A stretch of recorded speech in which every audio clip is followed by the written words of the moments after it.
Good morning student. Chapter 12 life in temperate grassland. कल देखिए बच्चों इसके प्रेरीज के बारे में हम लोग डिस्कस कर रहे थे और आज आपका टॉपिक होगा वर्ल्ड। क्या होगा? वर्ल्ड दिया गया आपका द वर्ल्ड्स। तो इस टॉपिक को हम आज समझते हैं। The temperate grassland in South Africa are known as the world.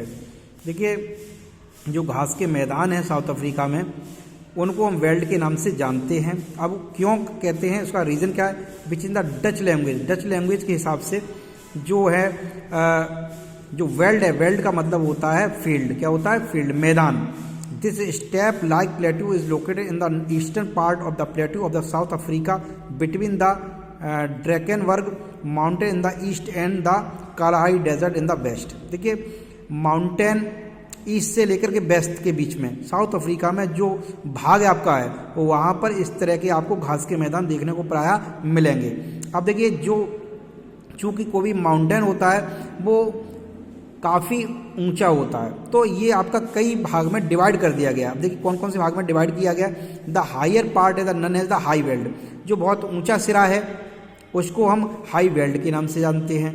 वो उसकी रेंज आपकी 1200 से लेकर 1800 मीटर तक है। नेक्स्ट लोअर लेवल, उससे जो नीचे आपका उसको मिडिल वेल्ड के नाम से हम जानते हैं। उसकी रेंज 600 से लेके 1200 मीटर तक है।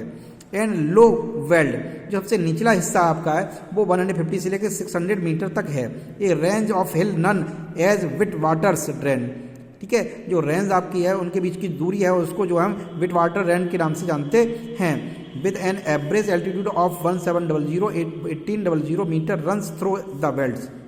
This is the high reds rich in the deposits of coal manganese and gold. अब देखिए यहाँ पर जो है मैं कई सारे कोयले की खदानें, मैग्नीज के जो प्रोडक्ट या गोल्ड की जो खदानें कई प्रकार के हमें देखने को मिलती हैं। The rivers Orange Vaals and the Limpopo along and the tributaries. यहाँ पर विभिन्न प्रकार की नदियाँ भी फ्लो करती हैं। Drains and the area forming mainly waterfalls and the rapids of their journey down and plateau डेड्स।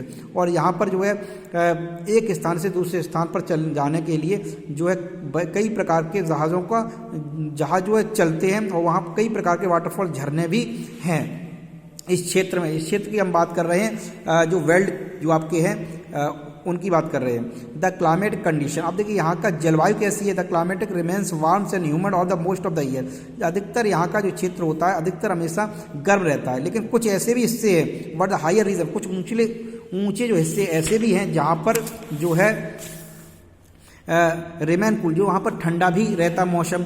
The climate of the world is the highly variable but is generally pattern in the mild winter from the May to September.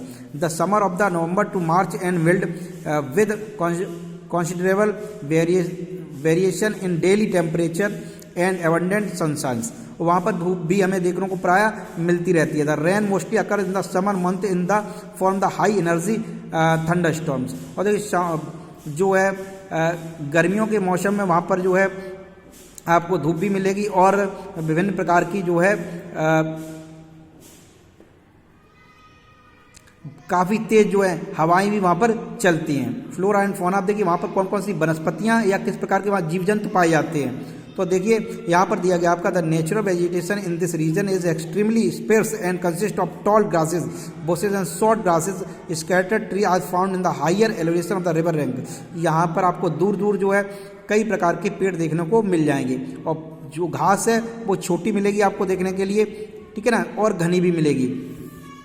इसके अलावा देखिए wild life. अब यहाँ पर कौन कौन से जीव रहते हैं यहाँ पर, तो लॉयन है, चीता है, लियोपार्ड है, जिराफ है, कुकू, ये नेटिव एंटीलोप, ये आपके इस प्रकार के जो जानवर है यहाँ पर पाए जाते हैं। Are the various kind of the wildlife found in the region. However the poaching and the hunting are reduce their the population over the years. कुछ सालों से वहाँ पर ज़्यादा शिकार होने की वजह से उनकी धीमे धीमे संख्या घटती जा रही है। Various national park and sanctuary have been set up in the project. Various animal species, the vervant monkey is on such are rare species found in the rare region which is the protected by the vervet monkey foundation. अब देखिए वहाँ पर monkey एक विचित्र प्रकार का है आपका, तो उसको बचाए रखने के लिए, मतलब दूसरे मंकी से ये कुछ भिन्न है, तो उसको बचाए रखने के लिए गवर्नमेंट ने वहाँ पर कुछ प्रोजेक्ट चला रखे हैं। और इसके अलावा भी वहाँ पर पक्षियों को मारने के लिए कुछ बैन भी लगा रखा है गवर्नमेंट ने, जिससे कि उन बच्चियों को बचाया जा सके। ठीक है, तो वहाँ एक सेंचुरी पार्क खोल दिया गया है जहाँ पर इनको देखभाल इनकी की जाती है। नेक्स्ट टॉपिक बच्चों हमारा आया है the people and their economic activity. अब वहाँ पर जो व्यक्ति रहते हैं आसपास के क्षेत्रों में वो कैसे होते हैं। The higher veld and the both tall and short grasses and bushes, बताया गया ऊंची जो जगह है तो वहाँ पर लंबे और छोटे दोनों प्रकार की जो है घास या झाड़ियाँ होती हैं। मतलब झाड़ियों का मतलब है ऐसे पौधे जो झाड़ी युक्त हों, कांटे युक्त हों। Tree are only found on the higher altitude and along the bank of the river. नदियों के किनारे जो ऊंचले स्थान है वहाँ पर पेड़ भी हमें देखने को मिलेंगे। The soil is not fertile, यहाँ की जो भूमि होती है ज़्यादा उपजाऊ नहीं होती है। Thus the veld is more suitable for the cattle rearing than of the cultivation of the crop. यहाँ की जो भूमि है वो ज़्यादा the veld is more suitable for the cattle rearing. अब देखो यहाँ पर जो कि भूमि ज़्यादा उपजाऊ नहीं होती, लेकिन वहाँ पर घास होती है, तो घास की वजह से क्या होता है वहाँ पर ऐसे जानवर पाले जाते हैं जिनसे हमें मांस या दूध प्राप्त हो, तो वो कैटल आपके एनिमल कहलाते हैं। तो उनकी देखभाल की जाती है, वहाँ पर फॉर्म बना ली जाती है, वहाँ पर जानवरों को चराया जाता है, उनसे विभिन्न प्रकार के प्रोडक्ट बनाए जाते हैं। The grassland had ideal condition for the cattle and सीप रेयरिंग। अब देखो यहाँ पर क्या किया जाएगा, चूंकि वहाँ पर घास है तो घास की वजह से क्या किया जाएगा, वहाँ पर बहुत सारे जानवर पाले जाएंगे। तो जानवर क्या करेंगे, उनका जानवर cattle are reared in the warmer and the wetter eastern part, they are the reared for the milk and meat. उनसे जो हमें दूध और मांस प्राप्त होता है। Creameries make butter and the cheese for the domestic need as well as rear animal on the same farm.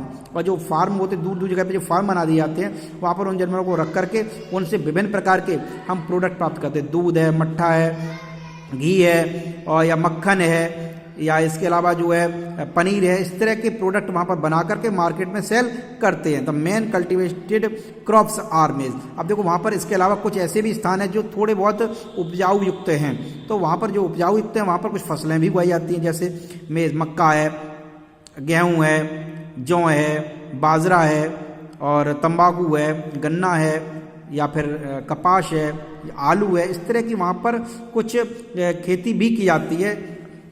Frozen meat and the ब्रीफ are the mainly export to the countries of the southern Europe. इसके अलावा देखियो वहाँ पर जो जानवरों का मांस जो है विदेशों में भी भेजा जाता है, क्योंकि वहाँ पर फार्म इतने बड़े बड़े होते हैं कि वहाँ पर जानवरों को जो पाल करके उनसे ये प्रोडक्ट तो प्राप्त करते हैं दूध। इसके अलावा भी विभिन्न प्रकार के जो है मीट जो है भेजी जाती है दूसरी जगह पर। सीप rearing in the main occupation. इसके अलावा देखो पशुओं में जो सीप होती है, भेड़ है, उसको पालने का वहाँ पर बहुत ज़्यादा प्रचलन वहाँ पर है। वहाँ पर क्यों, उसका रिएट क्या कारण है कि वहाँ उनसे उस सीप से जो हमें ऊन प्राप्त होती है जो बहुत ही अच्छी क्वालिटी की होती है, जैसे अंगूरा गोट है आपकी, मेरिनो आपकी है। तो इस तरह के जो आपकी जानवर हैं या भेड़ है तो उनसे हमें विशेष प्रकार की जो है ऊन या अच्छे प्रोडक्ट मिलते हैं। जरूरी नहीं ऊन ही प्राप्त हो, उनसे विभिन्न प्रकार के और प्रोडक्ट प्राप्त हो सकते हैं। उनका जो स्किन प्राप्त हो सकती है, जिसपे विभिन्न प्रकार के हम जो लेदर के सामान जो है वो बना सकते हैं। तो इस प्रकार से जो है उनको बेच करके जो वहाँ के लोग उससे अच्छा धनोपार्जन प्राप्त करते रहते हैं। ठीक है, तो ये तो आपका चैप्टर हो गया बच्चों, और इसके एक्सरसाइज या क्वेश्चन आंसर आपको कल कराएंगे। Thank you, have a nice day.